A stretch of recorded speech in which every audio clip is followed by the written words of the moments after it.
Yo tout le monde, on se retrouve aujourd'hui pour une découverte d'un animé qui a pour origine un manga français.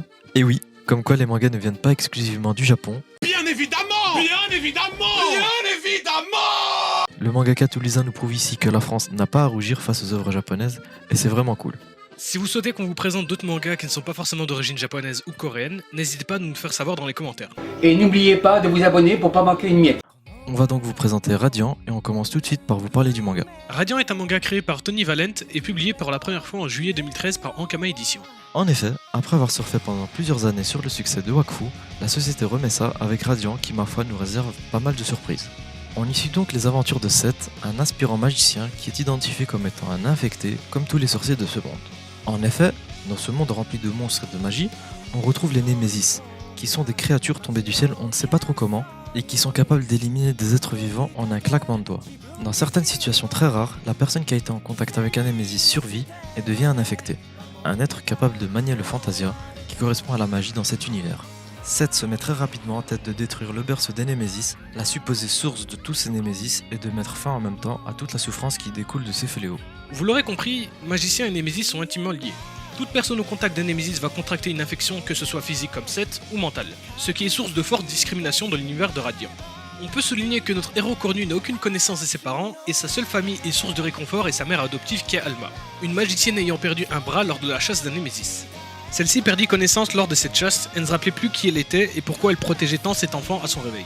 Le manga a eu droit à une adaptation animée en 2018 sur NHK au Japon et en simulcast sur Crunchyroll, ADN et Netflix dans les pays francophones. Il faut savoir que Radiant est le premier manga français à être adapté en animé et diffusé au Japon, donc chapeau à eux. Pour ceux qui ne sauraient pas, simulcast signifie simultaneous broadcast, ce qui signifie que le contenu audiovisuel est diffusé en même temps sur plusieurs plateformes. Par exemple, votre épisode serait diffusé en même temps sur une chaîne télévisée et en même temps sur une plateforme de streaming sur internet. Cela peut également signifier que la diffusion est quasi simultanée dans divers pays en même temps. Par exemple, un épisode d'un animé sortirait le vendredi soir au Japon et le samedi matin en France. Ou en Belgique, bref, t'as compris. L'adaptation a été plutôt bien reçue par les fans de shonen, mais a moins fait parler qu'elle que le manga qui est encore beaucoup plus apprécié. Concernant le manga, je l'ai largement préféré personnellement, surtout au niveau du caractère de notre personnage principal. Car dans l'anime, il est beaucoup plus doux qu'à l'origine, voire il ressemble beaucoup à Deku de My Hero Academia, alors que dans le manga, il a un caractère plus trempé, marrant et nonchalant, un peu comme Luffy dans One Piece, il fait ce qu'il veut en gros. Encore un truc que j'ai souligné dans le manga, Alma ne reproche pas à Seth de ne pas pratiquer la magie car il l'utilise déjà à moindre mesure, mais plutôt d'utiliser sans gants car ce n'est pas commun voire impossible pour quelqu'un lambda de l'utiliser. Et il pourrait se faire remarquer et attirer l'attention des inquisiteurs. Pour info, les inquisiteurs c'est un peu la police de cet univers. Rajoutons un tout petit détail qui m'a fait un peu grogner, c'est des scènes de combat qui ont été modifiées voire supprimées, ce qui m'a quand même un peu déçu.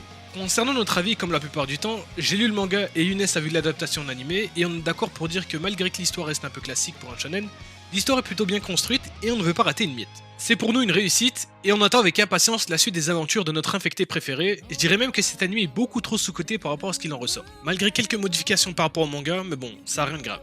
La vidéo touche maintenant à sa fin, on espère qu'elle vous aura plu. On voulait vraiment faire cette vidéo car premièrement il est très rare d'avoir un manga français qui plus est bon et surtout parce qu'on pense que c'est vraiment le genre de manga qui n'a pas le succès qu'il mérite et c'est vraiment dommage. On vous invite comme d'habitude à vous abonner et liker cette vidéo. Dites-nous en commentaire si vous avez une vidéo que vous aimeriez bien voir à l'avenir et surtout partagez cette vidéo à vos amis. Cela vous prend quelques secondes mais cela a un impact énorme sur la chaîne et par conséquent sur la qualité de nos futures vidéos. Sur ce YouTube, on se retrouve dans pas longtemps pour une nouvelle vidéo, portez-vous bien et à la prochaine. Jane.